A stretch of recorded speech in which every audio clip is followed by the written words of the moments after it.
Manga-Waido. My name is Motoki Kinoshita. When I was 2, my father passed away, and my mother has raised me all on her own. At first, she was a housewife, so she was very scared.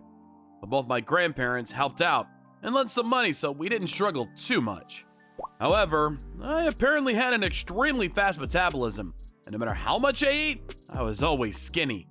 My grandfather's clothes were also always a little retro.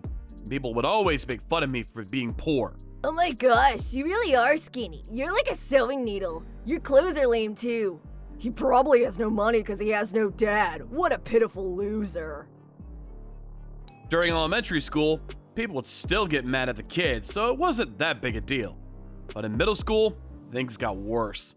A certain woman had her eyes on me. Miss Yamaoka, you dropped this. The girl walking in front of me had dropped her handkerchief. I picked it up to return it when one of the girls realized and said that I had her handkerchief. What? Why do you have my handkerchief? You just dropped it, so I picked it up. He must have stolen it from your pockets. Your family is poor, right? You probably tried to steal it to sell it. What? No, I would never. After this, all of the girls would start to bully me. They would call me names like poor and nerd. That was just the beginning.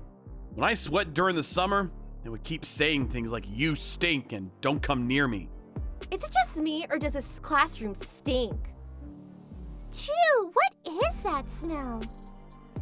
I smell poor. Who do you think it's coming from? It has to be Kinoshita. I don't know about his money situation, but at least take a shower. Seriously, it's gross. Dirty and smelly. Literally the worst. But I shower every day. Ew, the nerd is saying something. You should change your name to Grossness instead of Kinoshita. That's hilarious and perfect. They yelled and taunted me. I was about to cry. They were very popular, and going against them meant that they would be bullied too, just like me. Classmates started avoiding me, and I slowly became more and more isolated. Motoki, what's wrong? You seem down lately. Oh, nothing. I'm just tired from studying is all. Don't work too hard.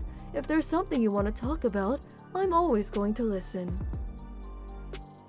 I didn't want to worry my mom, so taking off school was never an option. Every day was hell. I would avoid Marin as much as possible and ran to the library on breaks. After class, I would leave the school as soon as possible. I was avoiding them. Then, they started pushing me to do things for them, and I just kept saying okay. I guess that worked. They were bored that I didn't react, and they went to the next person to annoy. They left me alone. I thought it was great, and before I knew it, I was taking my entrance exams for high school. Mom, I'm gonna go to a great high school so I can make you proud! I went to a high school that I could go to by bike and look for the best public high school around. I studied hard. My mom would cook me food for nights and buy me textbooks. Maybe it's because I studied in the libraries to avoid Marin. I got an A+ on my preliminaries. Day of the exam, I took my mother's homemade charm and I was able to take it to my fullest. And then, yes! I was able to go to the school I wanted to. I'm so glad Marin isn't around. No one bothered me at all during high school, and I was able to focus on studying. Afterwards, I used scholarships to go to college as well. I wasn't too good with women because of my experience in middle school, but I made a lot of friends in clubs and enjoyed my life in college. Just as I was about to thank Marin for bullying me into studying hard, it was right around the time I was looking for a place to stay around my work after I'd graduated college. Kinoshita? What? I saw a smirking Marin standing there watching me. It was in the past, but I felt a cold sweat running. What? You need something? Nope, you just look as poor as you used to, so I said hey. If you don't have anything to say, What are you doing now? Day-to-day jobs or something? I graduated college and found employment. Leave me alone. I'm busy, unlike you. Go away. I pushed her out of the way and walked away at a brisk pace. She yelled at me from behind, saying, "You have some attitude, geek!" I just had to ignore her. Honestly, my heart was beating out of my chest and I was sweating a waterfall, but I felt good because I was able to say something back to the person I can never talk back to in school. I'm not the loser I was back then. I kept encountering things after that at work that made me want to quit, but I was able to keep pushing forward after remembering I was no longer that bullied man. I defeated the past to become a stronger me now. A few years passed after that. I had forgotten about Marine and middle school. I had to go back to work for some problems when I ran back into Marine. What? Look at you, loser. You look so Huh? She was about to make fun of me, but then she froze after seeing where I just came from. You live here? Yeah, I live on the 25th floor. You're kidding! This is such an expensive apartment. Dad said this was the most expensive in the area. Are you serious? Marine screamed and started going crazy. You're rich now? I work as a CFO for a company that my friend started. That's crazy! Why didn't you tell me sooner? You're incredible! Why would I have to tell you? Hey, I'm single. I can date you. What? What are you talking about? You know how I said all those things when we were kids? It was because I liked you. You know how they say you want to tease the guy you like, right? You are totally gold digging right now. Not at all! I just wanted to live in a tower mansion is all. If you don't want to date me, let's at least be friends. I couldn't walk straight after she clung onto my arm, so I called a taxi and got in to get away. I heard her screaming from behind, "Hang on! Let's be friends!" I'm actually beyond angry. I pity how obvious she's trying to dig for money. She didn't know any of my contact info, and I didn't say what company I work for, so I'm sure she won't bother me anymore. Or so I thought. Hey, I was waiting for you. Let's trade lines. She started waiting in front of my home for me to come home. Apparently, Marion works, but she spent all of her money on men and is poor with no savings. She kept showing up near my apartments and waited for me to show up. Come on, I'm gonna be chased out of my apartment because I can't pay rent. Please let me live here. Never! Don't come again, or I'm gonna call the police. Don't be like that. If I can't live here, at least let me some money. You're the CFO, right? You should have a lot of money. Come on, listen. I got tired of calling a taxi every time to get away, so I started staying in my office.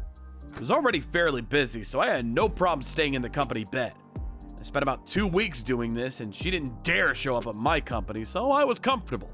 However, I had to go home because I needed to pick something up. What's going on? Apparently, some lady shoved some tenant and the police showed up. Some lady? No way. It was Marion, all right. I heard from the apartment manager later on, but she was waiting for me again. She was upset because she hadn't seen me in a while, and then someone showed up who kind of looked like me. She thought it was me and was mad, so she shoved him, saying, "Don't you dare ignore me, you geek!" Man was surprised by this and called the police. She was taken away. I was at a loss for words for how stupid she was. I was sure after this happened, she wouldn't show up again. I felt a little better. I apologized to the man who she mistook as me just in case, but then he just said, "Wow, you've been through it, huh?" and said that he would handle everything as far as compensation and damages. It was all over. I felt great, but Maureen was not that simple. She found where I worked and showed up. The company website has my face and name, so I'm sure that's where she found me. It's your fault I was arrested. My mom and dad settled it, but they're furious. I was told to not meet up with Ray anymore either. Fix this! How the hell is that my problem? Rhea must be one of the men she plays with. I didn't have the time to deal with her, so I just called the police to have her taken away. Afterwards, from what I've heard, she was shut off from her parents and fired from her job because she was involved in police incidents twice. She couldn't pay rent and was chased out. She had to pay for damages and reparation from the first case, so she started to work nights in the city. All the money disappeared as soon as she paid everything off, so she couldn't go play with all her boy toys and had gotten old really fast. My classmates showed me a picture of her on social media and said, "Who do you think this old lady is?" I was truly surprised. Marnie's been asking all her old friends that she needs money and if she can live with them, so she's being blocked by everyone. Suits her. I'm gonna work hard so I don't become like her. I hope I never see her again.